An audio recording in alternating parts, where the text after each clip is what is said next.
This class is made possible by our kind supporters over at Patreon. Help keep the classes flowing and free of charge by becoming a supporter. You can find the link to our Patreon page in the description below. Thank you and enjoy the class. Shalom everyone and welcome to our new weekly Soul of the Parsha class.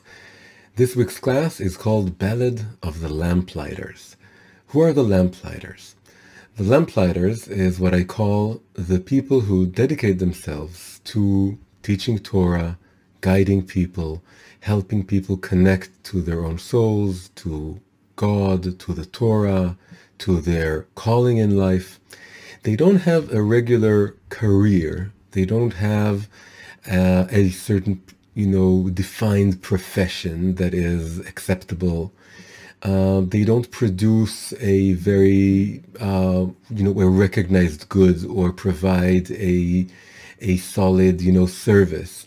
They're spiritual teachers and guides. And what they do is they light up souls.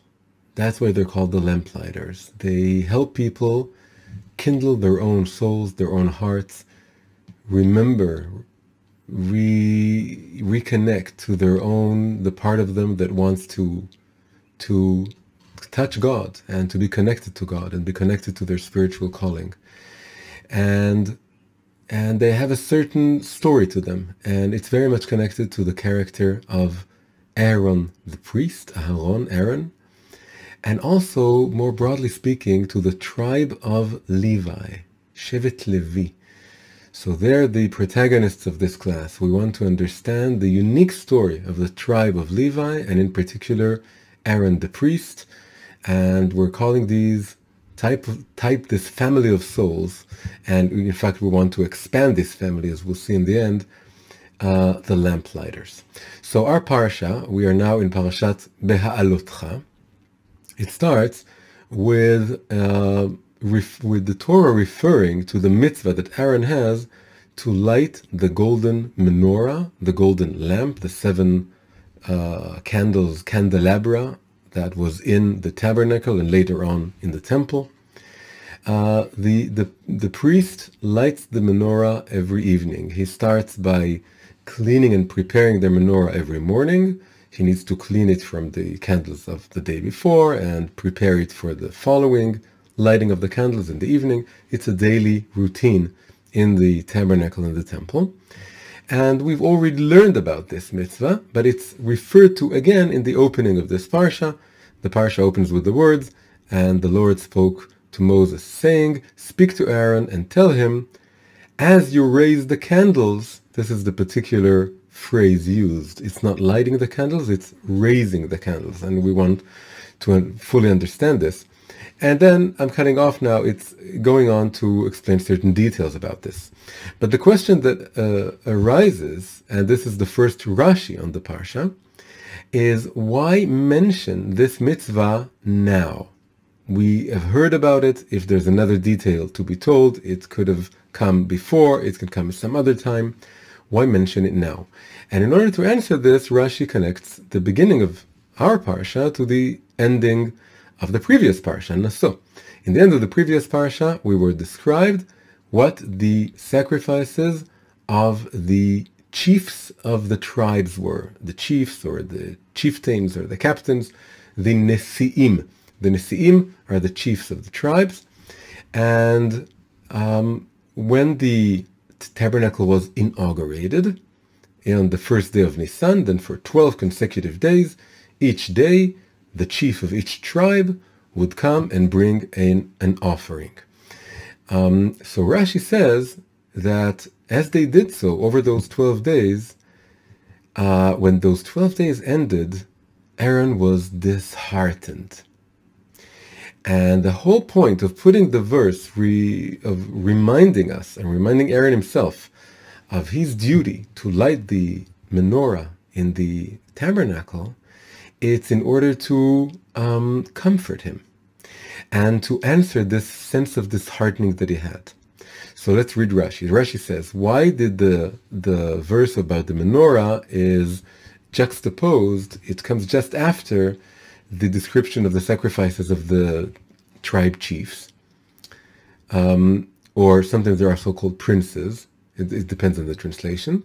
So Rashi says, when Aaron saw the inauguration conducted, that is, it was brought about through those sacrifices, chalsha az da'ato. That's what I call disheartening. His mind weakened. He had a weakening of the mind, that he wasn't with them. He didn't participate with them in the inauguration, neither him nor his tribe.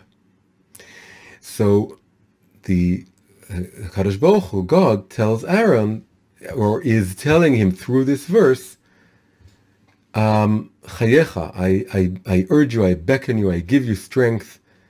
Shelcha gdola mishelahem, your duty, your contribution to the tabernacle is greater than theirs. For you, light and also prepare the candles. You operate the menorah, you light the candles in the menorah. So the question we want to understand is, what exactly was this weakening of the mind of Aaron? And just to be clear, it's not like during those 12 days he was idle. He was not idle at all. He was the one actually performing those 12 sacrifices. The chiefs came and gave those offerings, but he was the one who conducted everything. He did it. But what happened? But the thing is that he didn't have a sacrifice of his own. And a sacrifice of his own means he didn't have his own material donation, contribution, that he actually gave and sort of raised it to the Almighty above. He didn't have his own sort of thing, his own project, and his own unique contribution. He was just helping others give their own sacrifices or connect to God, but he didn't have his own thing. Now, the thing about those sacrifices of the chiefs is that in the end of the previous parsha, we are given, and it's well known, we read this also in the first 12 days of Nisan, that's the custom. It's exactly the same sacrifice. It's described word by word, exactly the same 12 times in a row. The only difference is that each time we're given the name of the chief and the name of the tribe, but then it just goes, again, same description for 12 times for the sacrifice. So it was exact same sacrifice. So the sages asked, so why are we, it could have just said that, just write it once and say that each of the chiefs gave it, and then you can give a list of the chiefs.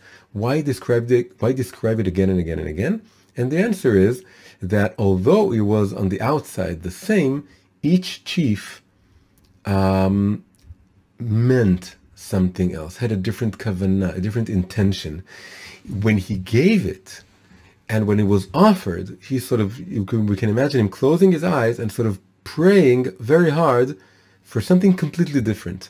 And that's the reason it was given again and again, is that it helps us realize that it was really unique. It was really very special every time. And the Torah says that the first one, it was the chief of the tribe of Yehudah. He prayed for the future of his tribe's purpose and calling, which is to be the kings, because it's the kingly tribe. And then the chief of the tribe of Issachar, they were a tribe of Torah scholars. So his kavanah, his intention was that the Torah succeed. And then the third one, it was Zevulun. Zevulun did business. They traveled with ships and they bought and they sold. So he was praying for his business to succeed. And it also helped indirectly the Torah of his brother Yisachar. They had an agreement together. So the thing is, imagine what's going on here is that Aaron he's performing all the sacrifices, and right next to him is this chief, and he's sort of closing his eyes and praying and hoping that his vocation, his calling, will be realized. And over this time, over those 12 days, Aaron is asking himself, all these chiefs of all these tribes, they really know what their story is. They know what their dream is, what their vision is. They each have a vision, and they're praying for it, and they bring this, big sacrifice that will help would draw blessing for their dream and vision and vocation. And he didn't have this sense of what he said. The question sort of arose: what is my vision? What is my vocation? I don't have any sacrifice to give, and I also have no real. Maybe I don't have my own calling, my own vocation, my own vision and dream. If we just to get an understanding of this, we have to understand the nature of the tribe of Levi, because if you recall, Rashi said that his weakness of mind wasn't just that he didn't participate. It says that he didn't participate, neither him nor his tribe. That was Rashi's term. So his weakening of the mind, or his disheartening, he is now representing a whole tribe. So what is the story of the tribe of Levi?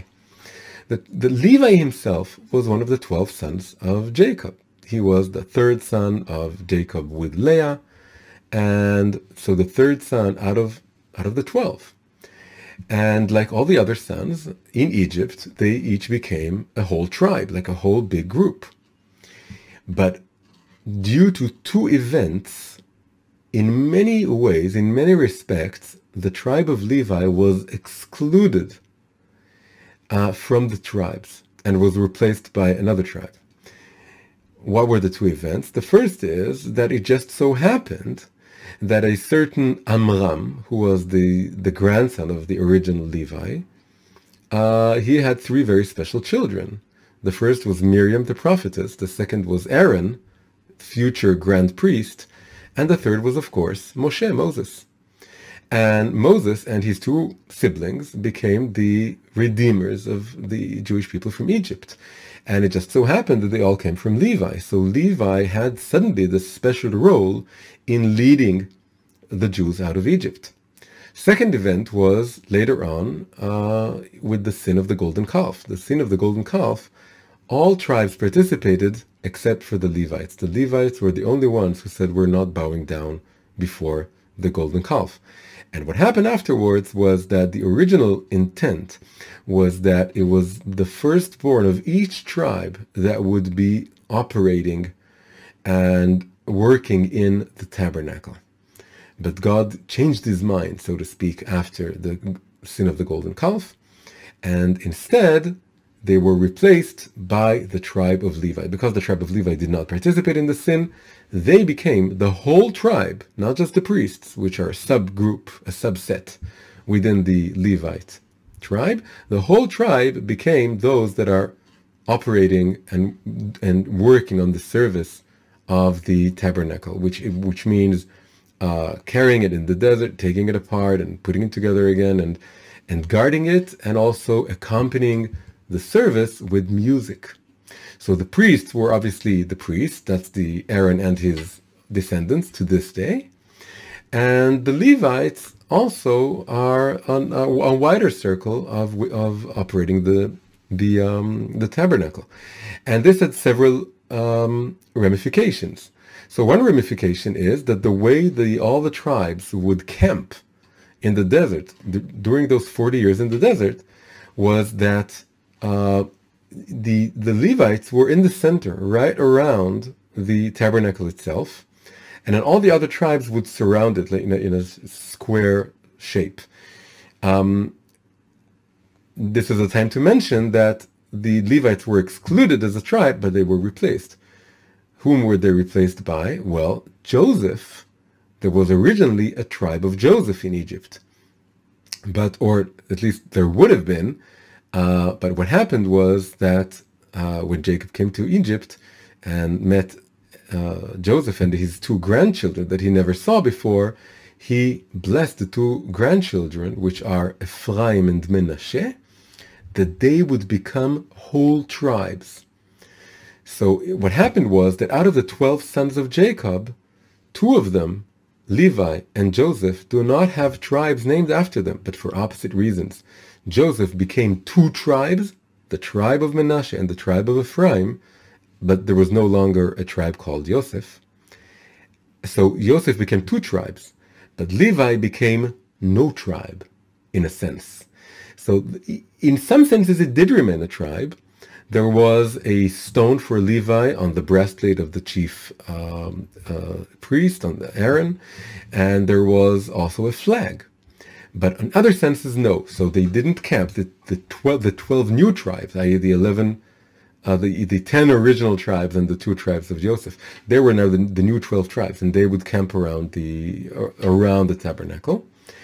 And but the Levites were inside. They had to be close to the tabernacle in order to work there. And another ramification was that they didn't have a chief. There was no chief. There was no nasi for the tribe of Levi. No such thing. We had the 3 shepherds, as they're called, Moshe, Aaron, and Miriam, but no chief. And maybe the most radical thing was that coming to Eretz Israel after 40 years, they did not get a piece of land. The land was divided into 12 parts and distributed among the 12 tribes, not including Levi. The Levites were given 48 cities scattered all around the land of Israel. They didn't have one place. Not having one place is a big thing. It means you don't have a regular community life. It means that you don't have a certain, landscape that you can call home, that, with its own climate and with its own natural resources and with just a place, a center that you could call home. Their center, their home, was the temple. The priests would take turns. They were divided into 12, and each month they would go to the work in the temple. And all the Levites, what they did was that they were a tribe dedicated to teaching Torah. That's why they were scattered all over the country. So they didn't have one land to call their own. They were everywhere. They didn't have a regular sense of community. They were in a way what is now called a virtual community, or like today over the internet we have online communities. So they were an online community in the sense that they knew they were connected. They would meet at the temple, they would meet in various places, but they didn't live together as a tribe. And they didn't fight. And also they didn't also get the, how do you call this? The spoils of war. They didn't have all this. They were dedicated to Torah teaching. So when we're talking about Aaron being disheartened, he's really talking about the fact that him and his tribe are not a regular tribe anymore. A regular tribe has their own vocation and calling, and ultimately they're going to have their piece of land where they can actualize that vision. They can bring that vision to realize it, to actualize it, and they're different. And he is asking, what are we doing here? What are we contributing to this whole scheme of what the Jewish people is all about? If we look at the particular term that Rashi is using, he says chalsha da'ato. What I call the weakening of the mind is a very particular term, chalsha da'ato. And we want to understand this precisely. And what makes it very special also is that Rashi is taking many of his interpretations from the midrashim, the homiletic interpretations that the sages gave to the Torah. And whenever you study Rashi, what you have to do is you have to open up the original midrashim, and you have to ask, why did he choose this midrash and not that one? And another question, and that's what we want to see here, is that even once he chose a particular midrash, because he prefers it and he thinks that's more pshat, or that's what he wants to focus on, sometimes he changes the phrasing, the wording. And the wording is very, very important. And this is what happened here. There are 3 versions in the sages describing this disheartening. So one of them says that he had a nefesh aguma. He had like a sad soul. And another one is that he was meitzer. He had sorrow. And a third version was that he said oili. He said, oi va'avoy, woe is me. And Rashi didn't choose either one of this. these phrases. He chose a fourth original phrase, which is Chalsha Da'ato. And what makes it even more unique is that if you go over the entire Rashi interpretation for all the Tanakh, not just the Torah, all the Tanakh, he never uses this expression, Chalishut Hadat. He doesn't use it even once. Not once. This is the sole appearance of this phrase, Chalsha Da'ato. So what is Chalsha Da'ato? What does it mean? So that means knowledge, or acknowledging something, or being conscious of something. But that is also a particular Kabbalistic Sephirah. It's the Sephirah, that the divine emanation, that stands in between the intellectual Sephirot and the emotional Sephirot. That is between the head and the heart. That is the connecting point. It's both intellectual on the one hand and emotional on the other hand. Its purpose is to shed the more, let's say, spiritual or intellectual light, the light of understanding, onto the attributes of the heart, so that they're guided by our heads. And also the purpose is to elevate the attributes of the heart so that they reconnect to their root, which is on the higher levels, the higher spiritual, intellectual sephirot. So we can now look at this term, chulshat hadat, the weakening of the dat, and explain it in two ways. One way is to say that he felt that his ability to formulate a particular opinion in Hebrew is de'ah, from the same root as dat, that his ability to formulate a particular opinion, a solid, particular opinion about whatever topics, is weaker than those of the tribes. And I'll explain. The tribes, as we said, they each have their own vision and vocation and story, and the thing that they pray for, and ultimately that they're going to realize that vision in their piece of land. Aaron and the tribe of Levites are in the center. They're sort of connecting all these visions, and he's the one who's taking all these sacrifices and elevating them. He is like someone who, when someone is very deep into the studying Torah, they can understand all views. Just like the sages say about Hillel and Shammai, Elu ve'elu divrei Elokim chaim, these and these are the words of the living God. There's truth to both sides. There's something about Aaron and the tribe of Levite in general that they can understand everyone. They can see the element of truth in every opinion. So they would go into Facebook and they would see someone giving a very, very solid, writing a post. It says, I think this and that, and I have this very, let's say, liberal opinion, or this very conservative opinion.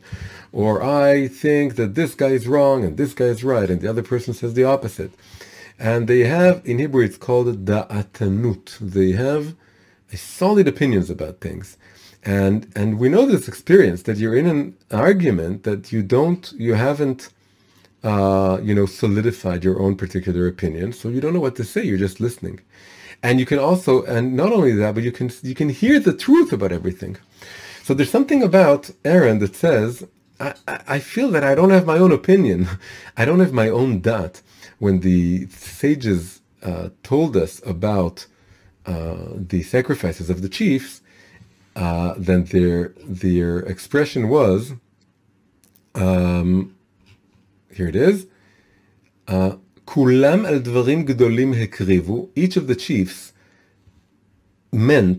intended for something great. They all had great things in mind, and each one sacrificed it according to his da'at, according to his knowledge or opinion in this sense. So they each had their very solid da'at, but they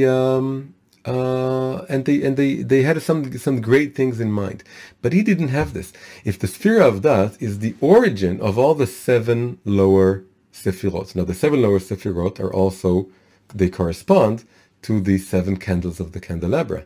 His purpose not it's not just to bring up, to raise up, to offer all the different sacrifices. He's also the one elevating, lighting up the candles and elevating the souls of all the 7 types of souls, the 7 that correspond to the 7 emotive sephirot. But he himself is not one of them in this context. In other contexts, he's part of Chesed. In other contexts, he's part of Hod. But in this context, he's neither. He is Dat. Dat is not part of the 7 emotive sephirot. He's the one lighting the candles, elevating everyone, so we can understand everyone. But he feels that I don't have my own particular opinion, my own unique sense of self. What am I about? So his weakness here was saying, I don't feel that each of these, soul types, they have their own, color and their own thing, but I don't know what I am.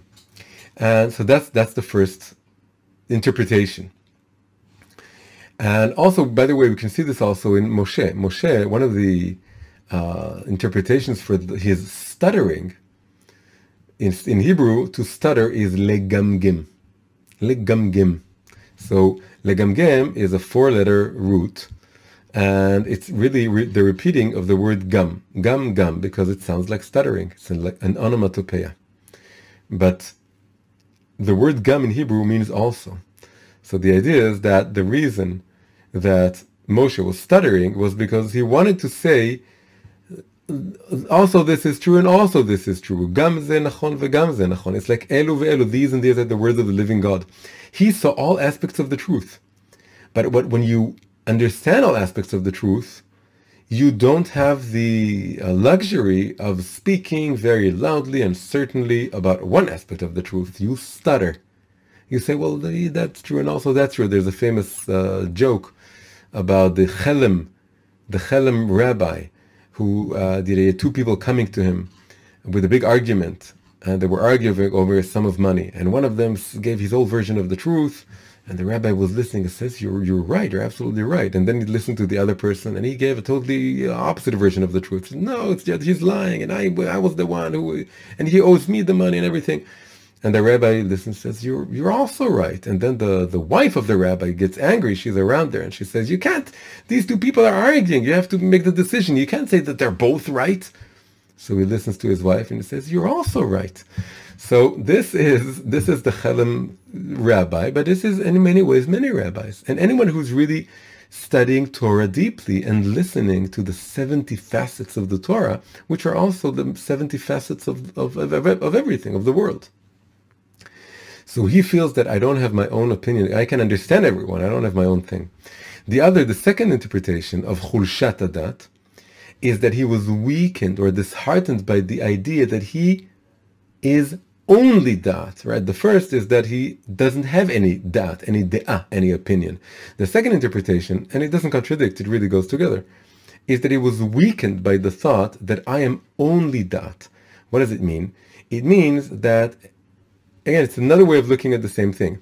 Each of the tribes have their own, let's say, their own unique brand or color, or the way that. But for me, I'm doing very little things. They're doing big things. I'm doing very little things. If you're just that, I'm just working in the tabernacle all day. I'm working in the Mishkan. I'm lighting the candles. I'm doing it's so small, everything that I'm doing. It's not something that they're doing big things, and I'm doing small things, right? This is the feeling.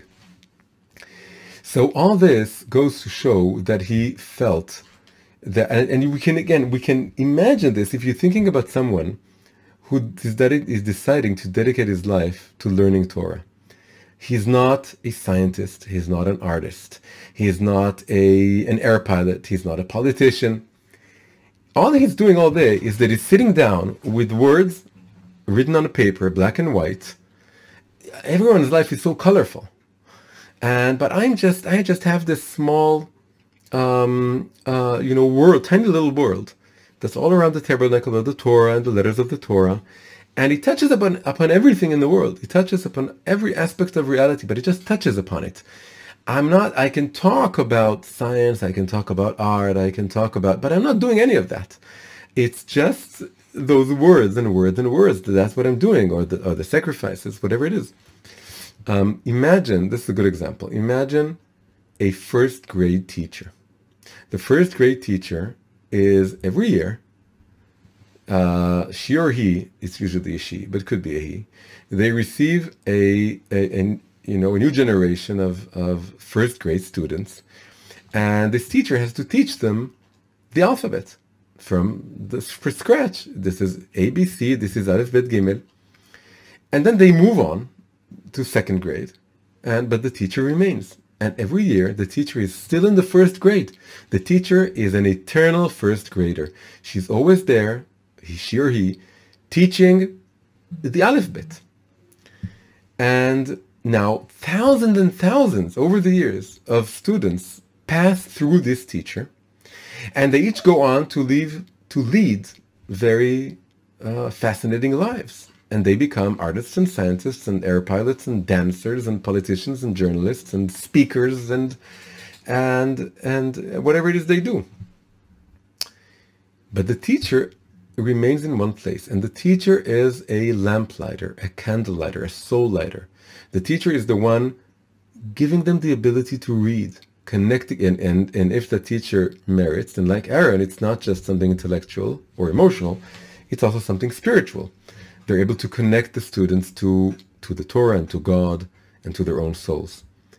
But they don't have, but they're constantly around this very, very big, simple thing. And this is in many ways the lot of Aaron and the tribe of Levi, is that they're teaching Torah to everyone. They don't have their own special profession or activity that they go all the way with. What they go all the way with is teaching everyone about how to serve God and how to learn the Torah. So now we have to get to God's answer. So how is God answering Aaron? So again, he says chayecha. Chayecha means literally your life, but what it means here is it's an expression of reinvigorating someone. So God is reinvigorating Aaron, and he's telling him, don't be disheartened, don't be weak. You should know that your purpose, your duty is greater than theirs. There's something about you. I understand your what's troubling you, but I'm telling you that although they would have their own piece of land and they have their own vocation, and this is doing business and the other is doing that, you are elevating all their candles.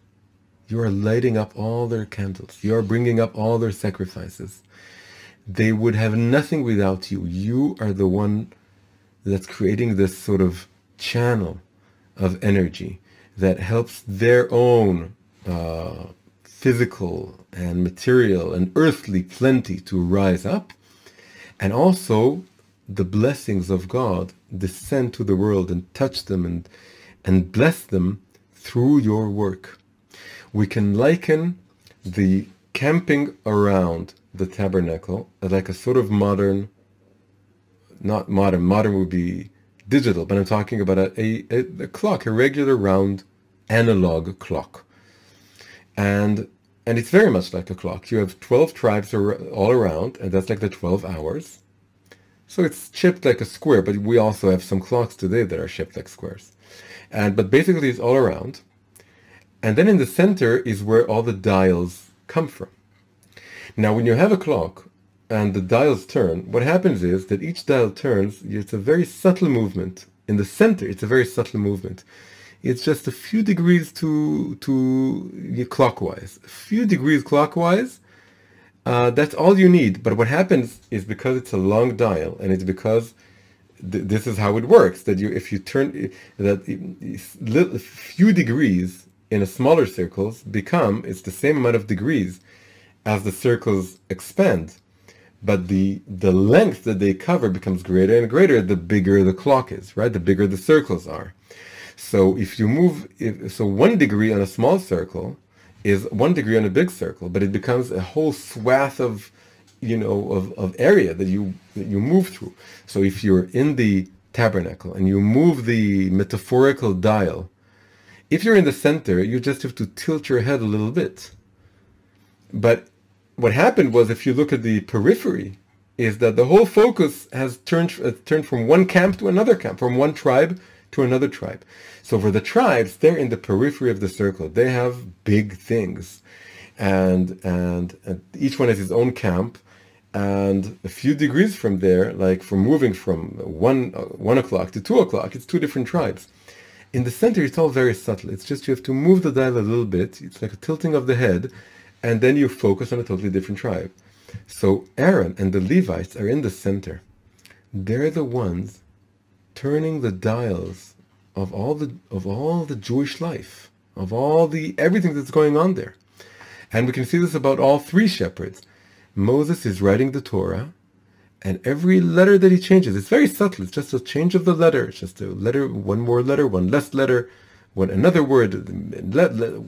You erase a word, you add a word. All these subtle changes, they change lives, because each change you're going to make has ramifications, huge ramifications down the line, and it's going to affect how all the commandments are, and how they work, and how they operate, and how life will be for the future Jewish people. Miriam has a well. Her well is situated in the center, right next to the tabernacle. And from the well, streams come out, and they get to all the different tribes. And they provide water. So it all comes from this one well. And if you look at all, this is really like the dials.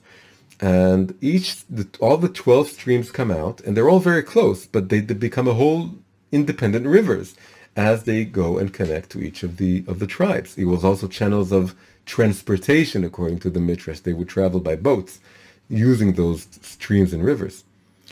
And then finally you have Aaron, and Aaron is the one that, the way he lights the candles, and the way he works on the sacrifices. It's very, very, a lot of details there, but the details are very crucial for the success, the spiritual success of everything that's going on in the land of Israel. So God is telling him, what you're doing is greater than what they're doing. Although you're not a regular tribe, although you will not have a land of your own, although you will be traveling from city to city and place to place and just teaching people, what you give them with your words, with your Torah words. Again, the Levites are a tribe of Torah teachers. He says, is you're elevating everyone, and it's you. It's very much you. You have your own personality and you bring your you-ness into the way you do the service of the tabernacle and the way you teach Torah. And now the one Rashi after that, there are actually two Rashis for just this opening verse, or the second verse of the Parsha. So the first is what we read about his disheartening and the comfort. And then the second one goes into explaining the particular word to raise the candles. So Rashi gives two interpretations. One is that it's the verb used is raising the candles is because the flame rises. And the whole purpose of the lighting is that you need to light the candle so that the flame rises on its own, that it doesn't need you anymore. This very much stresses how Aaron is like the first grade teacher that's supposed to be, like training wheels that you take off after some time, that people go through this teacher, learn, and once they can read, they move on. But the teacher remains. So this first interpretation is reminding again Aaron of his duty to teach others and make them become independent in their Torah learning and their worship. But the second one is beautiful. The second one says another explanation for why the term used is elevating the candles. Totally different one. The second interpretation is that there was a step right next to the menorah. So when the priest would come to light the candles, he would step up on this step, so he himself would be elevated, so we can light the different candles. This interpretation doesn't focus on the priest as teacher, as giver, but as a receiver. And really what God is saying is that you yourself are elevated when you light the candles of the menorah and you elevate everyone else. Really what God is doing here is that he is now elevating Aaron, just like Aaron is elevating everyone else. Who will teach the teachers? Who will bless the blessers? Who will elevate the elevator? Who will light the lamplighter? The light of the lamplighter. So it's God himself. This is what Maimonides has this beautiful, beautiful explanation of what the Levites are, and he says, we're going to read it now, and this is where we'll end. So this is the very end of the halachot, the laws in Maimonides that deal with Shemitah and Yovel, the Shemitah year, 7th year, and the Jubilee year. So at the end of that, he says, why don't the tribe of Levi have their own land? So he says the tribe of Levi was separated from the rest of the tribes in order to serve God and to teach his ways and his laws, his righteous laws to everyone. As the verse says in Deuteronomy 33:10, they shall teach your mishpatecha, your laws, to Jacob, and your Torah to Israel. And that's why they were separated from the ways of the world, and they don't do wars as the rest of Israel, and they don't have their own piece of land, and they don't inherit it by virtue of their own work. They are the God's core, right? Core as in C-O-R-P-S. They are God's core, Chel Hashem. And he becomes their land. God himself becomes their land. He is their land, their metaphorical land. That's where they're rooted. And after this, so this basically ends what I've been trying to explain here, which is this unique lot of Levites, of Aaron, and by extension, everyone who is their goal in life, whether it's fully their goal or in a certain context, that they're teaching a certain class somewhere, and they could be wondering or sometimes being disheartened by the fact that I have all these interesting people coming to my class, and they're doing important things in the world. They're manufacturing things and they're providing services, and I'm just teaching them all these little letters in the Torah. And sometimes you say, what I'm doing is meaning it's not so important. They're doing the important things. I'm not doing anything important. But then God is telling these people, no. You're, through them learning those Torah letters that you teach them, that blesses and elevates everything that they're doing in the world. So it's a very important call.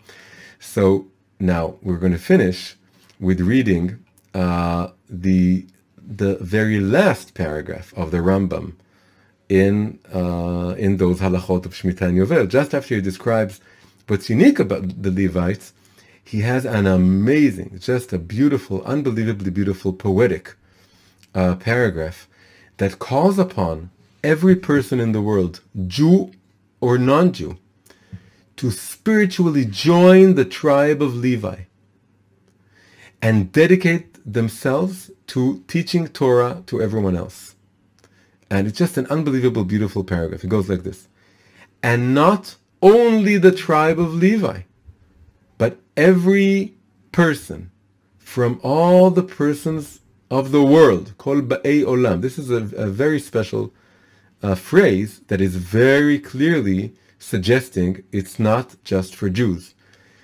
And this is amazing because the Jews are the only ones receiving the Torah, but now suddenly the Rambam is saying, but every person in the world can join the tribe of Levi and become a Torah teacher for whatever circle of influence they have. So every person from all the citizens of the world whose soul volunteers him, and whose thought, whose rational faculty has made him understand that he should differentiate himself or take himself aside from other people and stand before God and serve God and help the world acknowledge God and know God. And he decides, this person, to walk straightly as God made him, and to what's the word? Parak me'al tzavaro, to take off the shackles or the duty of the many different calculations that all people do all the time in order to maintain their regular lives. You know, what do most people do is they think about, how am I going to work and make money and succeed and then take a vacation. But this person that the Rambam is describing and is really calling upon everyone to aspire to, is to take off those duties and take off those calculations and become dedicated to this purpose of teaching Torah to others. And he says this person becomes as holy as the Holy of Holies. And God becomes his lot and land in the world forever and ever. And he will provide him with everything he needs in this world, just like he provided the priests and the Levites. And this is a beautiful, beautiful paragraph. And it has been re-echoed in our generation very famously and repeatedly by the Lubavitcher Rebbe. The Lubavitcher Rebbe said, it used to be enough for a small group of people to be Torah teachers. And they were the metaphorical Levites of each generation. It doesn't necessarily have to be an actual Levite. Anyone who says, I'm going to dedicate my life to teaching Torah, or I'm going to dedicate some of my life to teaching Torah, they were the Levites, the quote-unquote new Levites.